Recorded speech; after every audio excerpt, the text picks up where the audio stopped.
Continuamos con Philip Butters en Exitosa.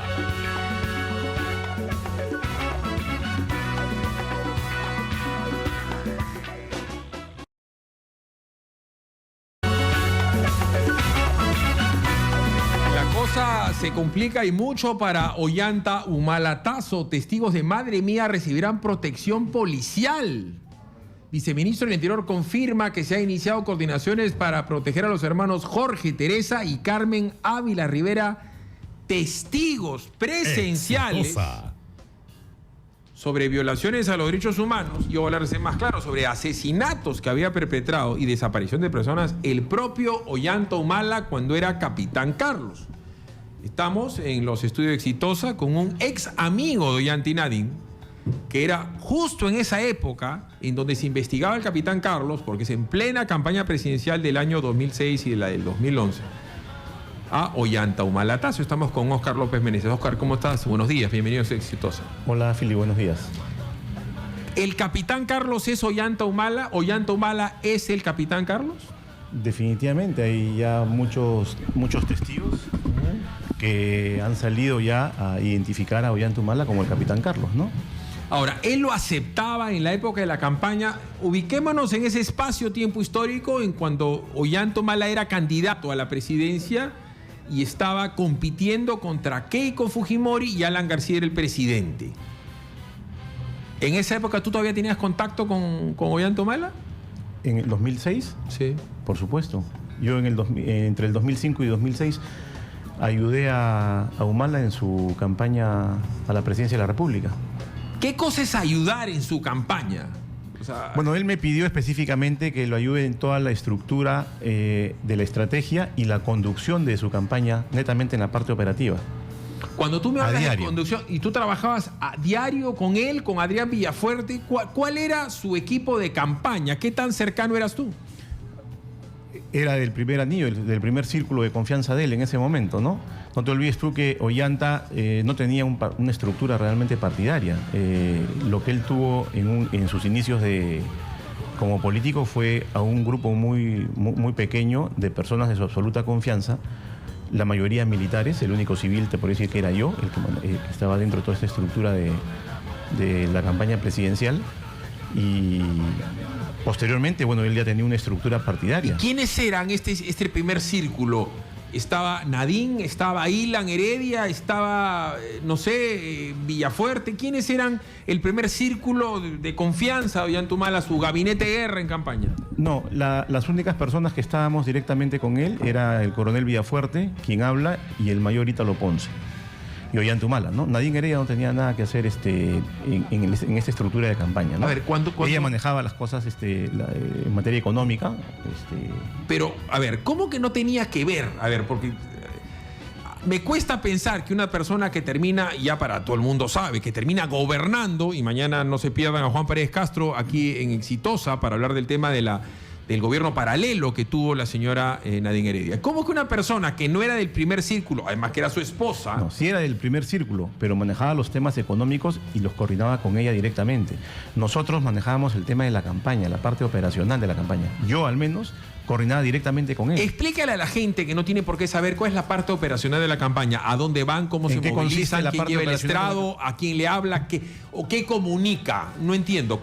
A ver, explícame. Bueno, a ver, ¿en qué consiste la parte operacional de la campaña? Consiste en mandar o enviar personas en avanzada, por decirte, a Huaraz.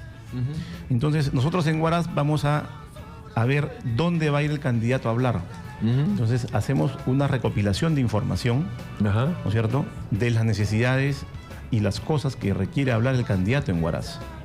Ya, ok. Entonces, le hacemos un extracto de información, preparamos el mensaje que tiene que dar el candidato para cuando él vaya a la localidad ya sepa cómo desenvolverse con esa población. Ya. Eso okay. es, Le dices, eso se hace. Los temas más importantes en Huaraz son estos y los temas nacionales son estos, Así porque es. cuando vayas a Huaraz te va a grabar la cámara a nivel Y te nacional. van a preguntar esto, adolecen de estas cosas, requieren estas cosas, entonces tú preparas al candidato para eso. Eso es un trabajo que se hace día a día. Ya. En el caso, tú me has hablado de dos cosas. El tema político. En el tema político estaba siendo acusado de ser el capitán Carlos, de ser un violador por derechos humanos. Nada de lo dicho hoy se desconocía en esa época, salvo la compra de testigos. Omar Chejade era el abogado. ¿Ustedes le decían, dile a tu abogado que salga a decir tal cosa, o tú nunca tuviste contacto con Omar Chejade?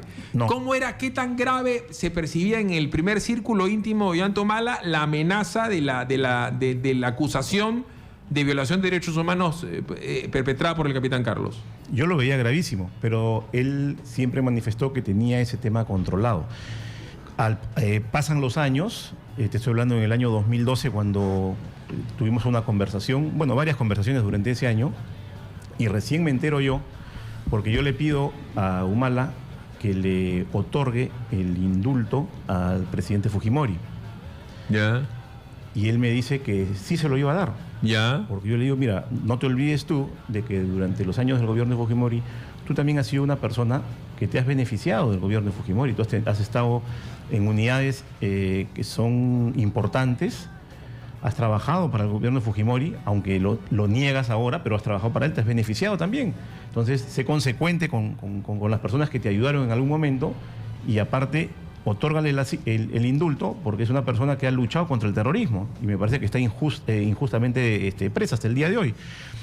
Y él me dijo que sí le iba a dar el indulto a Fujimori. Pasan los días,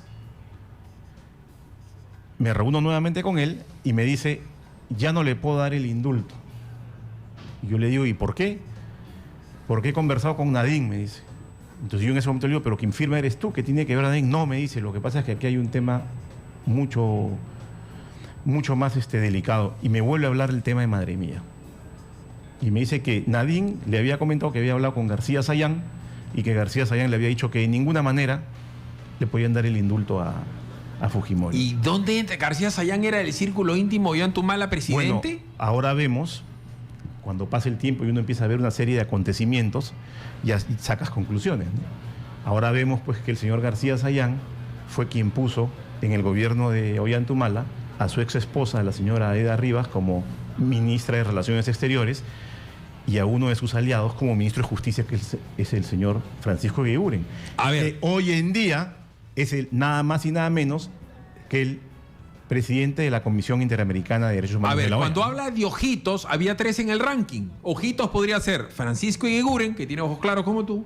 Ojitos puede ser Eloy Espinosa, del Tribunal Constitucional. O Ojitos podría ser Óscar López Meneses. O sea, lo que tú me estás diciendo es que tú no fuiste quien fue a hablar con San Martín para que lo liberen. Es imposible, porque yo no tengo ninguna relación con el vocal supremo San Martín, y hay otras personas que sí lo tienen, que son las personas que tú has mencionado. Pero ¿quién? A ver, ¿quién es Eloy Espinosa? Bueno, ha sido un miembro del Tribunal Constitucional. ¿Abogado de ellos o abogaba por ellos o era lobista de ellos? No entiendo por qué un tribuno constitucional tendría que ir a hablar con el que en ese momento era el hombre que manejaba la Sala Penal Nacional, el juez que además mete a la cárcel a Fujimori porque era el presidente del tribunal, César San Martín. O sea, ¿qué tiene que ver Eloy Espinosa con San Martín para favorecer a Ollanta Humala? O sea, ¿en qué parte no entiendo? Bueno, no solamente se especula que es el doctor Eloy Espinosa, también se especula que es Francisco Eguiguren, ¿no? Pero ya sería el colmo. Si es Francisco Eguiguren, quisiera decir que el presidente de la Corte Interamericana de Derechos Humanos, que según algunos, cosa con la se puede discrepar, sería quien diga si se abre o se reabre el caso Madre Mía, ha sido el abogado de Ollanta Humala en el caso Madre Mía frente a San Martín, que debería ser el principal interesado en saber si hubo coima o no hubo coima para esos testigos. Nosotros ya sabemos cómo trabajan estos señores, ¿no? Los caviares se protegen entre ellos y siempre nunca pasa nada. El día de hoy, después de ver ya la cantidad de audios que han sido mostrados en los últimos días ante la opinión pública, vemos que hay audios donde se comprueba que ha habido compra de testigos en un tema muy delicado como es violar derechos humanos. ¿Quién es el ¿Dónde que, están ¿quién es defensores? Chicho? ¿Quién va a hablar? ¿Quién es Chicho? Chicho es Amílcar Gómez Amacifuen. Es un ex militar que ha trabajado muchos años con Ollanta Humala y que ha sido la persona que ha comprado a los testigos. Pero tú lo conocías a Amílcar Gómez, él frecuentaba Ollanta Humala, era parte del equipo de campaña, de su seguridad, era un subalterno, era un paralelo, era un promoción. No, él es personal subalterno. En algún momento ha hecho de seguridad de Ollanta Humala, sí, definitivamente. Es una persona de su absoluta confianza. Ha trabajado con él. Y él va y compra los testimonios de la familia de Jorge, Teresa y Carmen Ávila. Así es. Cuando hermano, tú alguna porque vez le a Teresa preguntas- la quieren comprar y ella no aceptó. Ya. Tú eres un hombre que ha estado en la estructura de inteligencia y conoces muchísimo del tema de los militares. Todos tenían un alias. En esa época él decía que no era el capitán Carlos y nunca lo dijo explícitamente. Tú le preguntaste a Ollanta Humala directamente si era él el capitán Carlos que había matado. ¿Tú hablaste de eso directamente con él? No, yo nunca le he preguntado directamente si él es el capitán Carlos, porque realmente yo nunca le he preguntado a mis amigos o a las personas de mi entorno que son militares cuáles han sido sus indicativos en las zonas de emergencia, porque son temas realmente muy, muy delicados. A lo que yo voy es que ya hay personas. Es más, hay un sargento del ejército en situación de retiro que es el sargento Segundo Gómez, que ha salido a encarar a Ollanta Humala, a decirle en su cara de que por qué lo niega, así como me negó a mí, negó al coronel Zapata, niega también conocer al sargento Gómez. Gómez ya le ha dicho en su cara.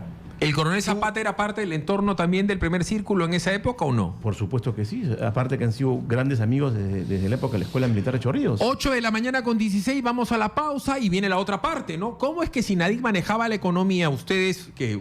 Tú no eres tonto. O sea, de tonto tú no tienes un pelo. O sea, ¿de dónde Ollanta Humala tenía tal cantidad de recursos para hacer manifestaciones en todo el Perú? Para llegar a los lugares más recónditos, para alquilar tabladillos, para tener movilidad, para tener seguridad, para terminar teniendo un montón de publicidad. ¿Quién pagó la campaña de Ollanta Humala? Vámonos a una pausa. Estamos con Óscar López Meneses en La Exitosa, la radio del Perú. Recuerda que Exitosa